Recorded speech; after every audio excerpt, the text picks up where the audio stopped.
Hello everyone, how are you all doing? Welcome back to my channel. My name is Charity and this is Charity's Media. Thank you so much for stopping by. You are highly welcomed.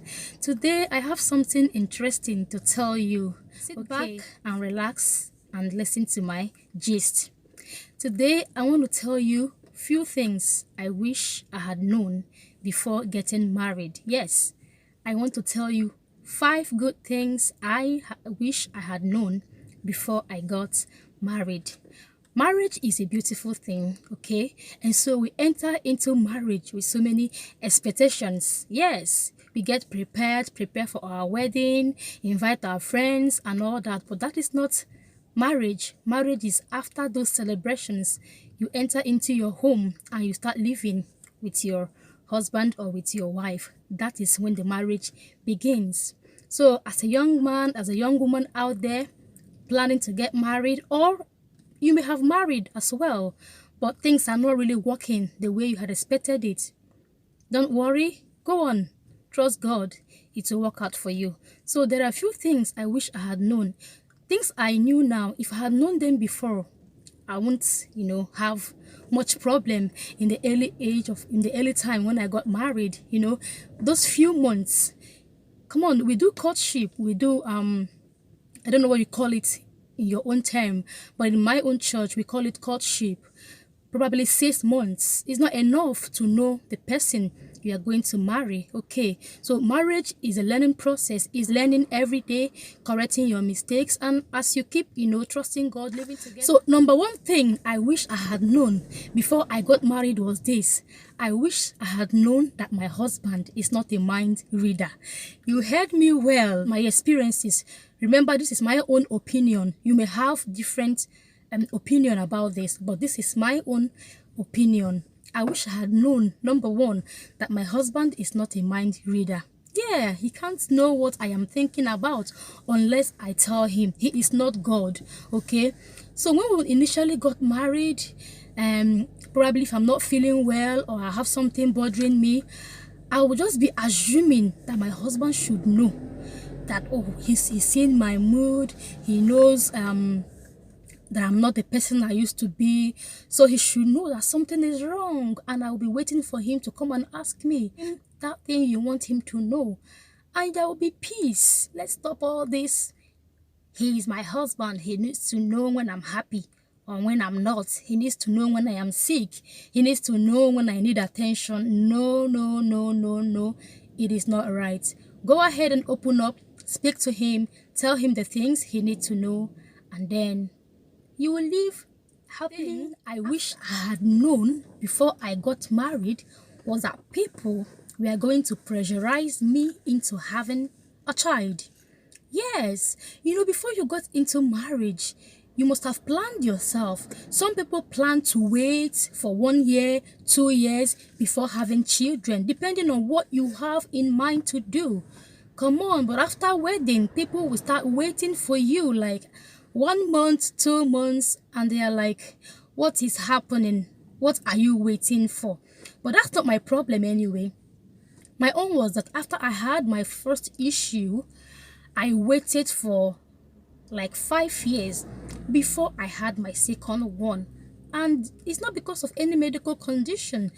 It's because of that's what I want, But within those time I was waiting, it wasn't easy. Like once I step out with my first son, he's like 3 to 4 years. They'll be like, what are you still waiting for? Come on, give him a baby sister or a baby brother. He's lonely.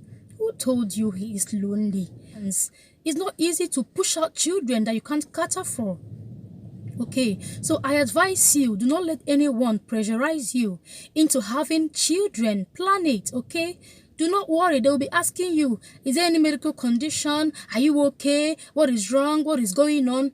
Just don't worry. I did it, okay? I did it, but I didn't know. When you're not married, you don't know what is actually happening until you enter into the marriage. People will pressurize you to have children that you don't want to. So please, to pressurize you.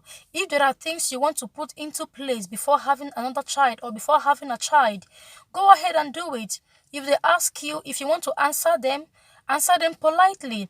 But if you don't want to answer them, go ahead and smile and go your way. You have your plan. They didn't come into the marriage with you. They won't even help you when you need help. Okay, so I just want to advise you out there, do not allow anybody, or even if you have any medical condition that is making you to wait. People sometimes, I don't know where they keep their conscience. They keep asking you until you get frustrated.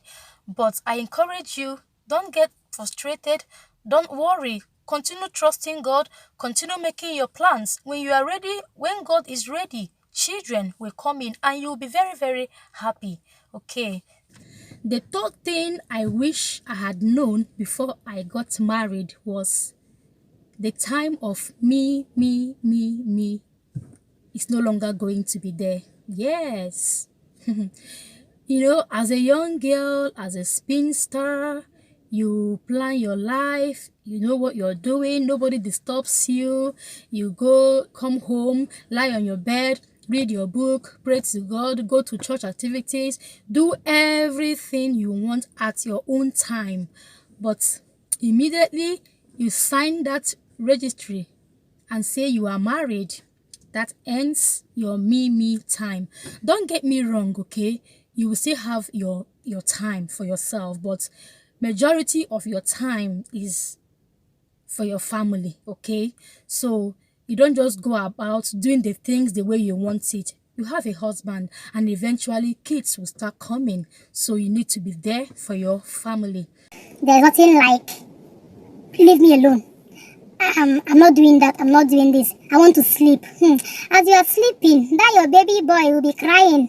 And then there's no how you can be watching him or her crying and you say you are sleeping. No, you must wake up to attend to him. So that is the thing I wish I had known before I got married. The fourth thing I wish I had known before I got married was that my husband wasn't going to eat everything I prepare. This is a person that you just met. He has been in a house where he was born, or not until the time you met him.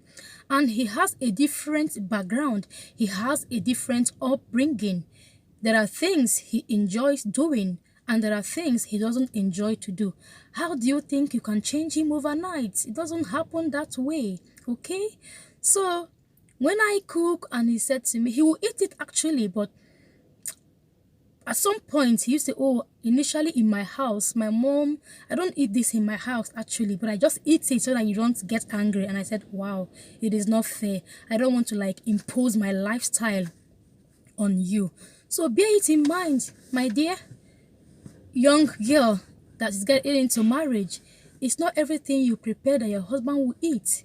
He has a way of eating. Remember, he came from a different background, okay? So don't try to say whatever I cook is what you will eat. I used to hear that a lot. Whatever I cook is what you will eat. It is not true. It's not whatever you cook that he will eat. Bear it in mind. The fifth thing I wish I had known is that marriage is not for babies. It is not for the weak. Yay! You have to be mature spiritually, mature physically, matured in the mind before you enter into marriage, so that you will not be a cry baby. This one makes me to laugh. Yeah, during that early time of marriage, if things are not working the way you planned it, because obviously you are learning one another, you just started living together, okay? And so there are some things that we bottle during the time of courtship. You wouldn't know, but once you come into the marriage proper, all those things will start unfolding and you'll be like, am I serious? Yeah, but if you are mature, okay, in mind, if you're not weak, if you're not a baby, you'll be able to, brace whatever that comes and then stand firm and say, whatever it is, this marriage must surely work. So bear it in mind that marriage is not for what? Babies. It is not for the weak, and it is not for people who are not mature enough. I hope you enjoyed this my gist. Thank you so much for watching. Remember to subscribe to my channel, share with your friends and family, comment in the comment section below. People keep telling me they can't comment on my videos. The comment is down. And I'll see you in my next video. Thank you, and remain blessed. Bye. I love you all, but God loves you more. Thank you. Bye.